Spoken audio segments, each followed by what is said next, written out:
July 21 student ആണ്. പിന്നെ admission എടുത്തത് നവംബർ 22-നാണ് എടുത്തത്. നിങ്ങൾക്ക് ജൂണിലാണ് നോർമലി പരീക്ഷ നടക്കേണ്ടത്. നോർമലി ജൂൺ 22-ലാണ് പരീക്ഷ നടക്കേണ്ടത്. ഡിസംബർ 21 പരീക്ഷ ഇപ്പോൾ മാർച്ച് 4 മുതലാണ് നടക്കുന്നത്. ഞാൻ ചോദിച്ചത് അതിന് പല ഇഷ്യൂസസ് ആണല്ലോ, നാഷണൽ കാലമിറ്റീസ് ആണല്ലോ കാരണം. ഈ വർക്കിംഗ് ഡേയ്സിലായിരിക്കും സാർ എക്സാം ഉണ്ടാവുക? ആയിക്കോട്ടെ, അതിനെന്താ ലീവ് എടുക്കേണ്ടി വരും? നിങ്ങൾക്കൊരു ഡിഗ്രി അല്ലേ കിട്ടാൻ പോണേ? എല്ലാ അവധി ദിവസമായാലും എങ്ങനെ? ഡിഗ്രിയും പി ജി ഒക്കെ ഉണ്ട്. അഡീഷണൽ ആയിട്ട് ഒരു ഡിഗ്രി എടുക്കുന്നതാണ്. ഞാൻ സ്കൂളിലാണ് വർക്ക് ചെയ്യുന്നത്. അപ്പൊ അഡീഷണൽ എടുക്കുമ്പോ നമുക്ക് പരീക്ഷ എപ്പോഴാണോ ടീച്ചറെ? അല്ല, അങ്ങനെ പറഞ്ഞതല്ല. പിന്നെ ഈ വർക്കിംഗ് ഡേയിലാണ് നമുക്കിപ്പോ 8 വിഷയം ഉണ്ടല്ലോ. 8 എക്സാമിനും 8 ദിവസം ലീവ് എടുക്കേണ്ടി വരും. വർക്കിംഗ് ഡേ പോവും. അതറിയാം. ഹോളിഡേസിലെല്ലാം അവിടെ 8 വർക്കിംഗ് ഡേയും പോവും ചിലപ്പോ. അങ്ങനെ വിശ്വസിച്ച് തന്നെ നമ്മൾ പരീക്ഷക്ക് തയ്യാറാവും. അങ്ങനെ വിശ്വസിച്ച് എക്സാം ഉണ്ടാവാം. ചിലത് നഷ്ടപ്പെട്ടാലേ ചിലത് കിട്ടുകയുള്ളൂ. നിർമ്മലേരിയിലെ സെന്ററിലായിരിക്കും എക്സാം ഉണ്ടാവാം. All study centers are not examination centers, but all exam centers are study centers. മനസ്സിലായല്ലോ? കുട്ടികളുടെ എണ്ണവും വ്യാപ്തിയും അനുസരിച്ച് യൂണിവേഴ്സിറ്റി റീജിയണൽ സെന്റർ ആണ് തീരുമാനിക്കേണ്ടത് ഏതൊക്കെയാണ് എക്സാം സെന്റർ എന്നുള്ളത്. രജിസ്ട്രേഷൻ ചെയ്യുന്ന സമയത്ത് നമുക്കത് മനസ്സിലാവും. Okay okay. വേറെ എന്തെങ്കിലും? Okay, thank you. Thanks a lot. വേറെ എന്തെങ്കിലും ആർക്കെങ്കിലും ചോദിച്ചോളൂ. കുറച്ച് കോമൺ ആയിട്ടുള്ള കുറച്ച് കാര്യങ്ങൾ പറയാം. അസൈൻമെന്റ് സബ്മിഷൻ എന്ന് പറയുന്നത് കോമൺ ആയിട്ടാണ്. ഇനി കുറച്ച് കാര്യങ്ങൾ പറയുന്നത്.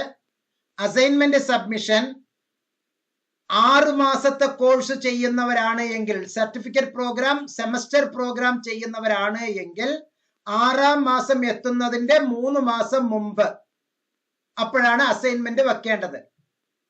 ആനുവൽ പ്രോഗ്രാം ചെയ്യുന്നെങ്കിൽ 12-ാം മാസം എത്തുന്നതിന്റെ 3 മാസം മുമ്പ് അപ്പോഴാണ് അസൈൻമെന്റ് വെക്കേണ്ടത്. പരീക്ഷ എഴുതിയാലും എഴുതിയില്ലെങ്കിലും അസൈൻമെന്റ് നേരത്തെ വയ്ക്കൂ എന്നാണ് എന്റെ അഭിപ്രായം. ഇനി അസൈൻമെന്റ് വയ്ക്കുന്നില്ല എന്നുണ്ടെങ്കിൽ എപ്പോഴാണോ നിങ്ങൾ പരീക്ഷ എഴുതുന്നത് ആ കാലഘട്ടത്തിലെ അസൈൻമെന്റ് എഴുതേണ്ടി വരും. എപ്പോഴാണ് അസൈൻമെന്റ് നേരത്തെ വച്ചിട്ടില്ല, പരീക്ഷ എഴുതണമെങ്കിൽ അസൈൻമെന്റ് ആദ്യം വയ്ക്കേണ്ടി വരും. അപ്പൊ പരീക്ഷയോടനുബന്ധിച്ചിട്ടുള്ളത് ഏത് കൊല്ലമാണ് എന്ന് നോക്കണം. ആനുവൽ പ്രോഗ്രാം ഏത് കൊല്ലമാണെന്ന് നോക്കിയിട്ട് അതനുസരിച്ചുള്ള അസൈൻമെന്റ് വേണം വെക്കാൻ. അസൈൻമെന്റ് എഴുതി തെറ്റിപ്പോയി അവസാനം കരഞ്ഞു വന്നവർ ഇഷ്ടം പോലെ ഉണ്ട്. ആ അനുഭവത്തിലാണ് അസൈൻമെന്റിന്റെ കാര്യം പറയുന്നത്. ഇനി എക്സാം അപ്ലിക്കേഷനും കൊടുക്കേണ്ടത് ഈ അസൈൻമെന്റ് സബ്മിഷന്റെ ആ പീരീഡിൽ തന്നെ റീ രജിസ്റ്റർ ചെയ്യണം. ഡിഗ്രി കുട്ടികൾ, പി ജി കുട്ടികൾ റീ രജിസ്ട്രേഷൻ നടത്തണം. 2-ാം വർഷത്തേക്ക് റീ രജിസ്ട്രേഷൻ, ഡിഗ്രി 3-ാം വർഷത്തേക്കും റീ രജിസ്ട്രേഷൻ. അപ്പോൾ തന്നെയാണ് അസൈൻമെന്റും വെക്കേണ്ടതും എക്സാമിനേഷന് ഫീ അടയ്ക്കേണ്ടതും ആ ടൈമിലാണ്. ഇപ്പോൾ ഹാൾ ടിക്കറ്റുമായി ബന്ധപ്പെട്ട് ഒരു വലിയ വിഷയം നടന്നുകൊണ്ടിരിക്കുന്നുണ്ട്. എന്റെ ഒരു വിനീതമായ ഒപ്പീനിയൻ അതാണ്. നമ്മൾ ഇന്നത്തെ ചർച്ചയിൽ പ്രധാനമായിട്ട് മുഴങ്ങേണ്ടത്. പക്ഷെ ബഹുഭൂരിപക്ഷം കുട്ടികളും ആ വിഷയത്തിലേക്ക് ഇന്ന് വന്നതേ ഇല്ല. ആ വിഷയത്തിലേക്ക് ആരും വന്നതേ ഇല്ല. പരീക്ഷയ്ക്ക് ഓൾ പ്രൊമോഷൻ എന്ന് വിശ്വസിച്ചു. പക്ഷെ പരീക്ഷ എഴുതാതെ കുറച്ചു പേര് ഇരുന്നു. പരീക്ഷയ്ക്ക് രജിസ്റ്റർ ചെയ്താൽ വിജയിക്കും എന്നുള്ള അർത്ഥത്തിൽ കുറച്ചു പേര് ഇരുന്നു. ആകെ കൺഫ്യൂഷനായി. അതിൽ പല സെന്ററുകാർ പല തരത്തിലാണ് അഭിപ്രായം പറഞ്ഞത്.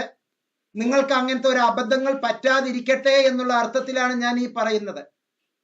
സാധാരണഗതിയിൽ നന്നായി പഠിക്കുന്ന ഒരു കുട്ടിക്ക്, വളരെ നന്നായി പഠിക്കുന്ന ഒരു കുട്ടിക്ക് കൊറോണ പോസിറ്റീവ് വന്നു. പരീക്ഷാ ദിവസം ആ കുട്ടി മുഴുവനും പഠിച്ചിട്ടുണ്ട് എന്നുള്ളത് 1000 വട്ടം ഉറപ്പാണ്. നന്നായി പഠിച്ചിട്ടുണ്ട്.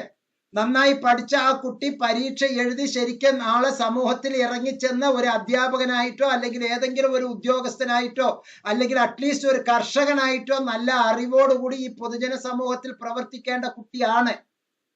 പരീക്ഷ എഴുതുക എന്നുള്ള ഒരു സാങ്കേതികത്വത്തിന്റെ പേരിൽ ആ കുട്ടിക്ക് പരീക്ഷ എഴുതാൻ പറ്റാണ്ടായാലോ എന്നുള്ള അർത്ഥത്തിലാണ് ഇഗ്നോ അവർക്കൊക്കെ പ്രൊമോഷൻ കൊടുക്കാം എന്നുള്ള ഒരു തീരുമാനത്തിൽ എത്തിയത്. പഠിക്കുന്ന കുട്ടികൾക്കാണ് സത്യത്തിൽ പ്രൊമോഷന്റെ ആനുകൂല്യം. പക്ഷേ ഈ പ്രൊമോഷൻ കിട്ടും എന്നുള്ള അർത്ഥത്തിൽ 95% കുട്ടികളും ഉഴപ്പി അഥവാ പരീക്ഷ എഴുതുന്നില്ല എന്ന് വച്ചു പുസ്തകം പോലും തൊട്ട് നോക്കിയില്ല. നേരത്തെ പറഞ്ഞ ആ ഫാർമറായി അല്ലെങ്കിൽ സൊസൈറ്റിയിൽ ഇറങ്ങിപ്പോകുന്ന ഒരു ഉദ്യോഗസ്ഥനായി, ടീച്ചറായി, അല്ലെങ്കിൽ ഒരു സാമൂഹ്യ പ്രവർത്തകനായി, ഒരു ഉദ്യോഗസ്ഥനായി പഠിക്കേണ്ട സംഗതി ഇന്റഗ്രേറ്റഡ് വിഷയങ്ങൾ പഠിക്കേണ്ട കുട്ടി ഫസ്റ്റ് ഇയറിലെ ആ 6 ബുക്ക് അല്ലെങ്കിൽ 8 ബുക്ക് തുറന്നേ നോക്കിയില്ല എന്ന് കരുതുക. ആ കുട്ടിക്ക് എന്ത് ഡിഗ്രി കിട്ടും? കടലാസിൽ ഡിഗ്രി ഉണ്ടാവും, ഇതിന്റെ അകത്ത് ഒന്നും ഉണ്ടാവില്ല. ഓക്കെ, കടലാസിൽ മാത്രം ഡിഗ്രി ഉണ്ടാവും. അപ്പൊ 95% കുട്ടികളും ഓൾ പ്രൊമോഷൻ എന്നുള്ള അർത്ഥത്തിൽ പുസ്തകം തൊട്ട് നോക്കാത്തവർ അവരെ തന്നെ അവർ വഞ്ചിക്കുകയാണ്.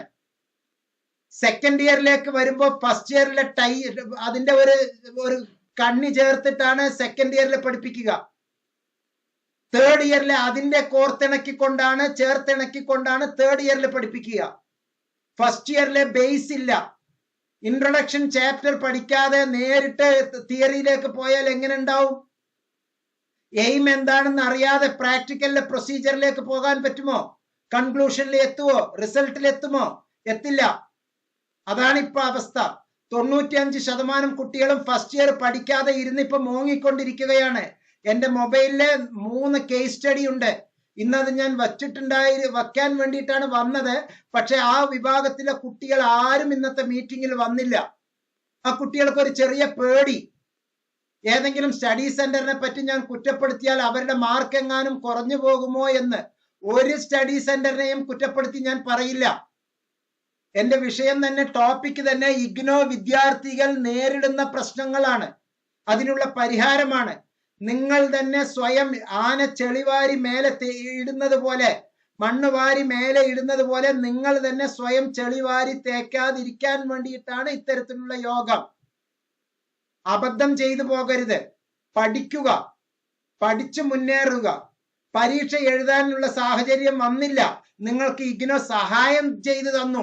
പക്ഷേ യു ലേൺഡ്, നിങ്ങൾ പഠിച്ചു. നാളെ അത് ജീവിതത്തിൽ അപ്ലൈ ചെയ്തു, ഇന്റർവ്യൂവിന് വന്നു, അല്ലെങ്കിൽ PSCക്ക് വന്നു, അടുത്ത PGക്ക് വന്നു, അതൊക്കെ വന്നു, ജയിച്ചു. ഈ പ്രൊമോഷൻ എന്ന് പറഞ്ഞ് വിചാരിച്ചുകൊണ്ടിരുന്ന കുട്ടികൾ ഇപ്പൊ അവസാനം കോർഡിനേറ്ററിനെ കുറ്റപ്പെടുത്തുകയാണ്. കോർഡിനേറ്റർ പറഞ്ഞു രജിസ്റ്റർ ചെയ്യാൻ, എക്സാമിനേഷന് രജിസ്റ്റർ ചെയ്യാൻ. ഞാനാണെങ്കിലും അത് തന്നെയാണ് പറയുക. എക്സാമിനേഷന് രജിസ്റ്റർ ചെയ്യുക, എക്സാമിനേഷൻ എഴുതുക.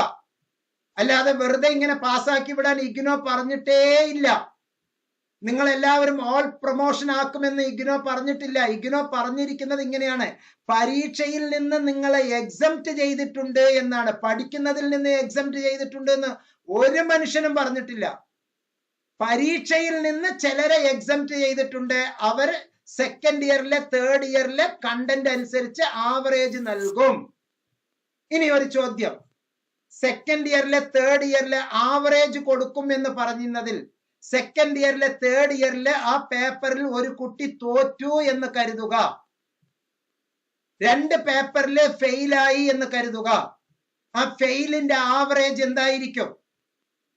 ഫെയിൽ തന്നെയാണ്. ഫെയിലിന്റെ ആവറേജ് ഫെയിൽ. ആവറേജ് ആണ് ഫസ്റ്റ് ഇയറിലേക്ക് തരിക.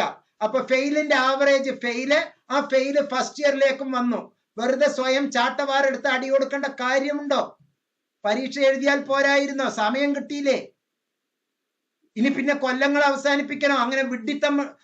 നോട്ട്സിലെ മുബാറക് മാഷ് കൃത്യമായി പല വീഡിയോസിൽ പറഞ്ഞിട്ടുണ്ട്, നിങ്ങൾ മിടുക്കരാണ്, പരീക്ഷ എഴുതി നമുക്ക് മാർക്ക് വാങ്ങാം, കൈ നനയാതെ മീൻ പിടിക്കരുത്, വിതച്ചതേ കൊയ്യൂ എന്നൊക്കെയുള്ള പല തമ്പനെയിലെ പല വീഡിയോസും പറഞ്ഞിട്ടുണ്ട്.